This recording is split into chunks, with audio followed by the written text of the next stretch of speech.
Hello, today we're going to show you how to set up the 87 Series NVR. Here we've rebooted the system and we're in the wizard, which is what you typically see when you purchase a system from us. We usually update and install a hard drive for the installers, and then the system is in an active state. So basically what you need to do is go through the wizard. So here we just have to go through setting your language in English. You've got your date and time, make sure that's all set correctly. We'll show you how to adjust the DST settings. You shouldn't have to change any of this if it's correctly set, just leave it how it is. The system is usually on DHCP, and that means it's getting a IP address from your router. So as long as there's an IP address in here and you've got it connected to your network, make sure it's all connected before you turn the system on, just so it all connects and communicates. It should be getting an IP address. It should also be getting a DNS and an alternate DNS. If not, make sure you check your connections. So we're just going to press next. The hard drive, normally this is already initialized, so as long as this is coming up here and you've got no errors, you can go to next. This is if you want to attach any additional cameras. We've already got cameras connected to this system, and the little blue status is on, so that means we're good. And we've got 5 cameras connected at the moment. So these are all on plug and play. We're not going to go on and show you the manual add. We'll just show you how to connect them via plug and play. So again, we'll press next. Here is the cloud connection. So if you've got it connected to PT Cloud, we do cover this in another video. So if you want to know how to do the cloud connection, please check out our other video on the PT Cloud LTS Connect connection setup. And then you just click on finish. So we've already set this up, so I won't go through that, just exit. Now, after you've gone through the wizard and everything's all good, you should be able to see pictures on your screen if they're connected. If not, make sure they are connected, and check your connections. So we're just going to right click. We've got the password disabled, so I can go in and out of the menu much easier. After you've gone through the wizard, make sure the wizard is turned off under your setup. You don't want that to be coming up if the recorder's power cycled. And if you have disabled the password, make sure you re-enable it after you finish. So here we've got the main basic settings. So make sure your date format is set correct to day, first, month and year for Australia. Time zone is Melbourne, Sydney. System date and your time. So you can set all those manually. The resolution, so you just got to make sure you select the correct resolution that matches your monitor. If you're using a 1080p monitor, then keep it on 1080p. You can go all the way up to 4K if you have the supported screen. Keep in mind, if you do change this and you press apply and your screen does not support that format, you'll get a black screen. To get back in and change this, you're going to need to connect your laptop, remote connect in through the laptop to the recorder and change it that way. Otherwise, you need to get a screen that supports a higher resolution to make edits. So we'll just leave that how it is at the moment. Now, the other important area you need to set is your DST settings. This is customized because the systems are an American manufacturer through LTS. They're all spec'd out for the Northern Hemisphere. So we need to set the DST to the Southern Hemisphere and realign it. So October, April, first, Sunday, number 2 and number 3, and a 60-minute bias. So as long as you copy this, your time should be good. There's nothing under more settings that you should be worried about. The other areas which you'll need to configure is under your live view. Basically, your live view is what you see on the screen. So in the 87 series, the VGA, HDMI, and your channel 0 are synchronized. Unlike the 86 series, you can program them individually. With this recorder, whatever you set on your HDMI also displays on your VGA. We've got a 2x2 division, so what that means is you've got 2x2. If you set it by 3x3, you'll have 3, 3, and 3. So we'll just go back in there. So you can change your layout. This is an 8 channel, so goes up to 3x3. If you've got 16, I think it goes up to 4x4. So you select what way you want to, how you want it to view, on which division. Leave it on 2x2 for now. Your actual view is the layout, so you can actually customize how you want your pictures to display. If you want D1 on D2, like if you want to swap them around, you just click there. See, it puts D1 over there, and then I click on that screen, double click on D2, and now they're swapped around. You've got to press apply, and if you go back to live, those are two flipped around now. So we'll go back to your live view. You've also got different splits here, so you can adjust all of these and customize them. You can create any combination that you like. You can turn them all off, so then you can start again. You can turn them all on, quick and easy, and then press apply. Channel 0, that is a different setup. I would recommend disabling this if it's not disabled. It does use up a little bit of bandwidth. We won't get into this function. Now, if you want to create another user that has limited rights, this is where you do it, under user. At the moment, we've only got admin. So what you want to do is go to add. You've got to put in the admin password. And we'll just put that in there. I think this is what it is.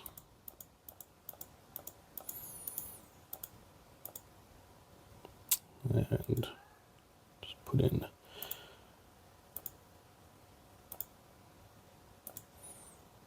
so we're just going to set a manager, for example, and we'll just create a password.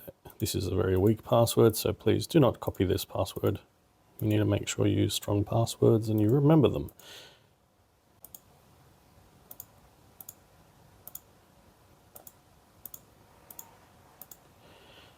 Okay, so then you can select the permissions. So after you give them a name, and if you want them as a guest or an operator, you can say, okay, we want them to have just log search. If you want them to have remote access, you can select these settings, and you can also tell them which cameras they have access to, and whether you want it local operation, remote, local playback. So you can basically customize what that user will have access to. This is very important because you don't want to be giving your admin account out to operators in case they change something and stop the system from working. So you definitely do want to create a separate user. Now, if you want to edit that, you can click on permissions and you can edit. You're logged in as an admin, so you can still get into that. So make sure you go through that and check it after. So after you've created the user, log in as the user and check to make sure that they can only do what you want them to do. And make sure as well, after you've finished, you've logged out of the admin account, so you're not still logged in. You can set an auto logout. So yeah, here we are in the network. We're not going to go into the network settings because we've already covered that in another video. But what we are going to have a look at is here under your camera. So this is your list, your camera list. In the 87 series, you've got basically the online cameras with the little blue icon. If you want to see the live view, press on the play over here. Now these are all plug and play, so you can check if they're on plug and play by, oh sorry, these ones are on manual. We've added these by manual. So we do have a camera down the bottom, number 8 I believe, which is on plug and play. So what that means is that you just plug the camera in. As long as the camera's unactivated, the recorder will automatically give it a password. That's the password that you've set up for the system initially when we first turned it on. If you do want to change it, this is where you got your camera password. So if you have manually added a camera, you can change its password if you know what its password is. But for the sake of this video, we're not going to get into that. You do have some settings here under more, which is basically you can import the settings, export the settings of the camera. You can upgrade the firmware if you have the firmware on a USB drive, and you can default the camera if you need to. So to do that, you would need to select the camera first, click on more, and then go through whichever one you want to do. You can also show the password. So if you're logged in as an administrator and you want to see what the password is of that camera, if you don't know, you can click on show password and it should show you the password. There is a scroll tab, so just keep in mind, if you do want to find out what firmware, you can scroll right across. You can see the model and so forth. Down the bottom is the online device, so if you've got this recorder connected to a network, and if there are other cameras on the network, you can see them in here. Now your PoE settings, at the moment these are all set to short distance. If you do enable long distance for a camera, for example, if you've got a cable that's 100 meters or more and it's not connecting, you can enable long distance mode for that camera, and that will give it connection. It will drop down the speed of the transmission to achieve a long distance transmission. And you'll also see down the bottom here, because it's set to plug and play, we've got that camera connected to the back of the recorder. These other ones are not connected to the back. So the one that is connected to the back, you can see how much watts, how much power it's using. And here you can turn and turn off your PoE ports. If you want to turn off a PoE port to reset a camera, for example, if you want to restart a camera, you can just turn it off, press apply, wait a few minutes, then turn it back on. Now before we get into the display setup, I just want to show you your record parameters. This is very important. When you first set up your machine, you need to make sure that you set the correct parameters for both mainstream and event. So your mainstream is your continuous record or your continuous live settings. Your mainstream event is if you've got motion or an event such as a line cross, what frame rate and resolution bit rate you want it to record at. For camera 1, I believe this is a 8 megapixel camera, and we've got it set to 22 frames per second. This is an arbitrary number that it's picked up probably by default. So if you want to set at around 20 frames per second, the recommended bit rate is about 7,000 actually. You can change this. I've had most customers tend to use around 15 frames, which is an adequate frame rate. At 15 frames, 4096 is typically a good resolution. So you just want to make sure 4096 is set for both continuous and event. And that's very important, because if you don't, when there's a motion event, it will change, the picture will look different. We've got it set to H.265. I recommend keeping it on H.265. If it's on H.264, just make sure you change it to 265. If you've got all cameras that are 8 megapixel, if all your cameras are the same, you can click copy to and select all cameras, and it will copy those settings. So it saves you going through one by one, editing one camera at a time. So your substream is also very important. You want to make sure that your substream is set to a nominal level. We do have a resolution chart, which I've thrown on the screen earlier. You can check the recommended bit rates and set them accordingly, and you can test and see your playback and make sure you're happy with those. These are general guides, so please don't take our word for gospel. You can change them according to what you like. Now, if you do have an audio microphone built into your camera and you want to have audio enabled, you need to go here where it says video and change it to video and audio. Once you do that, the camera needs to reboot, and you need to do that for both mainstream and also substream. The reason why you need to do that is because when you're trying to view the camera in the app, if you select standard definition, which is the substream, the audio needs to be enabled for that. If you don't, then you'll get an error or it won't show you the audio. And then you'll probably call us asking us why. This is why. You need to have both video and audio for both mainstream and substream. So you need to do them for each camera accordingly. And if you have the same camera, you can copy those settings. They should copy across, but just check to make sure that that's correct. So the other setting that you need to make sure we're going to show you is how to just do a standard setup for motion recording.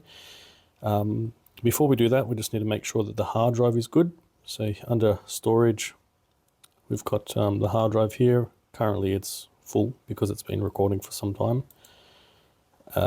You can change some settings with how the hard drive stores each camera, but we don't recommend you do that. Just leave it how it is. And you want to make sure it's set to overwrite, so it overwrites itself. Usually that's set by default. The schedule needs to be enabled for each camera, and you also need to have it all in green. So if you want motion recording, all this needs to be green. If you want it to continually record, which means it will chew up a lot more hard drive, you can color them in blue. You can also set it to do continuous for a certain time and motion for a certain time. So if you want it to do full record from say midnight to 4 AM or 5 AM, you color that in blue. You can change it per day as well, but normally 95% people do motion. So you just click on that and press apply. So you need to make sure this is set for all cameras as well. You can also copy that across through the same way as we did before. Now there are other settings such as event, that's for your line cross, alarm, if you've got alarm inputs on your cameras. But as we said, motion and continuous event, these three are the main ones. If you want to record audio, besides the other function that we mentioned to enable video and audio, you need to also tick this on here. It's in a different section because audio recording is illegal unless you have approval from a magistrate. We do also recommend you check with your local council or police just to make sure you're not doing something illegal. But normally in residential settings you can record audio, just in commercial settings you can't. But it's best to check because we can't give you advice on that. So if you do want to record audio, you need to turn that on. We'll just leave that off for now. You've got your pre and your post record, so that's how many seconds before motion occurs you want it to record and how many seconds after. It's good to have a buffer in case you need to get there's a bigger chunk of recording. Sometimes if it's not too sensitive, if someone's moving in the background, you might not see enough, so this way it will record a little bit more. So we do recommend you increase that how you want. So just press OK, and then make sure you press apply after, because if you don't press apply, then it won't save those settings. So the other section you need to make sure is enabled for motion record is under event, normal event. So in that camera, so this needs to be done for each camera, you need to make sure that it is enabled. This recorder allows you to do VCA, which is video content analysis, by the recorder. If the camera doesn't support VCA, you can actually enable it for the recorder to do it. In this case, this camera supports it, so we don't have to touch any of this. Same with our previous K series, this wasn't an option. Now we do have this option. You need to select the area you want it to do motion in. So we can clear this area. There was a little hashtag with number 1 with the whole area. So if we want to just do a small area here, we make a little box. After you draw a box, then you just right click. So you left click, and then left click, and then after you've finished drawing, right click, and then press apply. So now that box is just for that area. So if anyone walks into this area, it's going to start recording. And we've got human and vehicle detection ticked, and sensitivity is set to 60. You don't really need to change much there. You can leave that how it is. If you don't want to have human or vehicle, if you want it to be more sensitive, you can turn that off. So then it will just record the wind blowing leaves, for example, but this will help reduce your motion recording. We want to basically see everything in this room, so we're just going to clear that. Okay, so the other thing we've got to show you is how to double check that the camera is recording through motion. So after you've set up your motion area and everything correctly, just go into live view and do a quick walkthrough. So you should be able to see now there's a little man pop up on the screen on the top right when I've walked into the scene, and you'll see the little record light turn on as well. So that basically shows you that there's been movement detected and the system is recording. If you don't get the record light come up, then I suggest you check your record settings and make sure they're set up correctly. Check your hard drive as well. It might be worthwhile doing a reboot. Sometimes the reboot fixes a lot of things. But yeah, if there is a motion man come up and no record light, that means you're something to do with your hard drive or your record settings not correct. So you should be getting both, and then the motion man should go away once the motion ends. So if I walk in there again, you should get a motion man come up again, and this is now on post-record now, so you see it stop. So it's stopped recording now. So the other area that we want to show you is basically under your display. You can see here under display we've named the camera, the model name of the camera. You can reposition that in the picture wherever you want, so it's not in a certain area that you don't want it to be in. You can also do the same with the date and time. I usually disable the week because it takes up extra space. Personally, I don't like having the week on there, but you can have it on if you want. Make sure it's on day, month, year, which is the Australian format. So you need to do this for each camera. It's good to label the cameras with what they are, so you can see them when you're playing back, and when you archive, especially when you back up, you can see where that camera, what it relates to. So other than that, that's the main sections. There's a bunch of settings in here for your image settings you can change for your brightness, contrast, your exposure, which on some cameras, such as the color at night cameras, you need to change this to enable WDR. This is where you would increase it to a higher level. So on this one, you don't have to because it's the hybrid IR. This is where you would turn on the WDR. Wide dynamic range is if you've got a bright area and a dark area in the same scene. If you turn this on, you'll get a little bit of an unusual color change, but you'll be able to see in both. You'll be able to see the dark and the light. You can adjust the settings for that, but we will have another guide which goes through image scheduling and how to customize image scheduling. So we'll show that in another video. This is the hybrid IR camera, so this is on smart, which means it will be in infrared mode normally when there's not enough light, and if you do a line cross in this scene, these are really good for the side of people's homes. The camera will act like a spotlight, and it will turn its lights on when a human goes into the scene, and basically go into full color. And then after the human leaves, then it will go back into infrared mode. So you can adjust the settings here, which is great in this recorder. And yeah, you don't need to worry about image enhancement. This recorder does support your face picture library because it can do one channel of face recognition. So you can tell it one of the cameras to do face recognition. But the caveat is that if you do want to have this recorder do VCA through the recorder, so if you have cameras which don't have AI for human and vehicle, such as this one here. This is the 1042, the entry-level 4 megapixel IR. As you can see, it doesn't have human or vehicle. If you want to turn this on to tell it the recorder, see, now we're turning it into an AI camera, then basically you lose your face recognition feature. So you can't have one or the other. You can do one or the other. Now that that's on, this camera, which does not have AI built in, can now do human and vehicle detection. So that's a great feature. You can upgrade your customers' sites if they've got old cameras and they want to have human and vehicle recognition. You can upsell them to this recorder. And it's just a simple swap out of the recorder and make sure you install all the cameras with the same password, and you should be able to get all these new features.